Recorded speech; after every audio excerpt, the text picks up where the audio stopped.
Teoría de las situaciones didácticas y teoría de Evangel, por Juliet Sepúlveda y Alison Velázquez. Teoría de las situaciones didácticas, por Guy Brousseau, propone que los conocimientos no se forman de manera espontánea y requiere de condiciones para que se genere de manera correcta. La situación didáctica es la que el docente plantea un problema a sus estudiantes, los cuales trabajan de manera independiente, ya que deben construir su propio aprendizaje.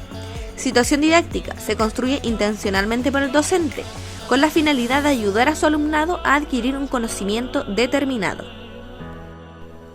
Por ejemplo, el concepto a trabajar será geometría de figuras planas. El medio que lo entrega el docente es materiales y situación problema. Los materiales: bolitas de plasticina, palitos de helados largos y cortos, lana, tarjetas de figuras geométricas. La primera situación es la de acción. El sujeto acciona sobre el medio. Por ejemplo, los estudiantes se reúnen en duplas o grupos de A4.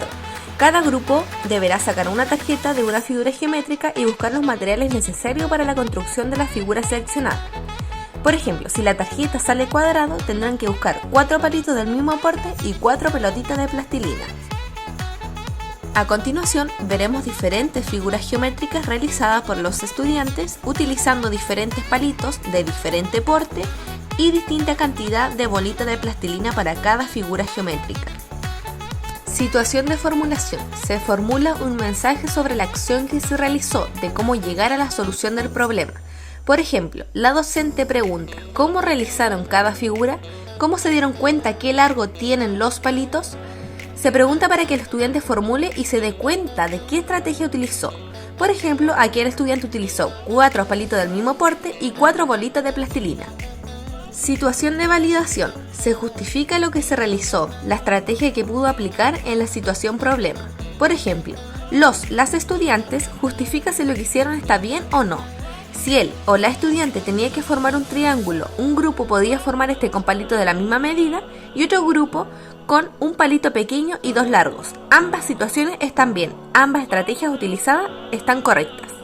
Por ejemplo, acá se puede visualizar 2 triángulos realizados con diferentes estrategias. Última situación de institucionalización. Se registra lo que los alumnos realizaron como estrategias correctas y el docente aporta en esta construcción de conocimiento. Por ejemplo, se realiza la construcción de las características de las figuras que ellos realizaron. Se relacionan los palitos con los lados de las figuras geométricas y las bolitas de plastilina con los vértices. Se realiza la construcción de un cuadro con las diferentes características de las figuras geométricas. Por ejemplo, aquí la docente realizó un cuadro con las características finales de cada figura geométrica. Por ejemplo, si el alumno utilizó 4 palitos para formar el cuadrado, esto quiere decir que tiene 4 lados. Y si utilizó 4 bolitas de plastilina, esto quiere decir que tiene 4 vértices, y así sucesivamente.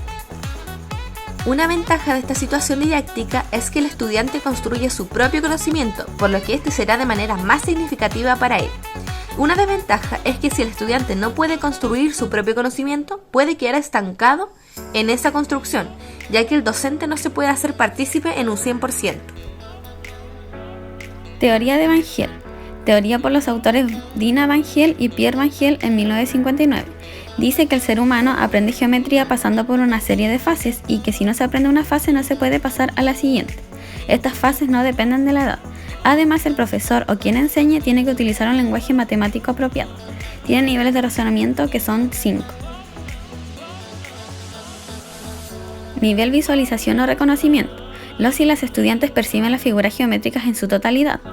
Las figuras se describen visualmente, se limitan a describir el aspecto de las figuras y las relacionan con objetos cotidianos, pero en este nivel no reconocen las características y propiedades de las figuras. Por ejemplo, se le entrega una imagen a los estudiantes con una casa construida por figuras geométricas y se les pide que reconozcan las figuras que hay en la imagen. La respuesta sería: hay un triángulo, 4 rectángulos y un círculo. Nivel análisis. Los y las estudiantes se dan cuenta que las figuras están formadas por partes o elementos y tienen propiedades geométricas, pero en este nivel no son capaces de relacionar estas propiedades, por lo cual no pueden realizar clasificaciones lógicas basándose en sus elementos. Ejemplo, se le muestra diferentes figuras geométricas para que los y las estudiantes reconozcan, por ejemplo, cuántos lados tiene cada figura, cuántos vértices y que además digan las diferencias y semejanzas de un cuadrado y un triángulo. La respuesta sería, el cuadrado tiene 4 lados, 4 vértices y me doy cuenta que el cuadrado tiene un lado y un vértice más que el triángulo. Nivel de clasificación. Los y las estudiantes adquieren la habilidad de conectar lógicamente diversas propiedades de la misma o diferentes figuras y clasificarlos dándole las definiciones matemáticas correctas. Ejemplo, los y las estudiantes deberán diferenciar distintos triángulos según sus lados, ángulos y clasificarlos según corresponda, por ejemplo, escaleno, equiláteros e isósceles. La respuesta sería, profesora, el triángulo color morado es isósceles porque tiene 2 lados iguales y uno distinto. Nivel razonamiento o deducción formal.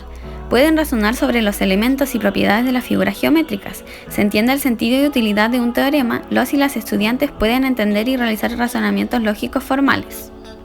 Ejemplo, los y las estudiantes deberán calcular lo que mide un ángulo de un triángulo sabiendo los dos restantes. La respuesta sería 60 grados. Nivel de rigor. Son capaces de unir el lenguaje escrito y oral con el lenguaje geométrico, visual y sensorial. Utilizan un lenguaje técnico-matemático y hacen razonamientos abstractos sobre figuras geométricas sin necesidad de representarlas.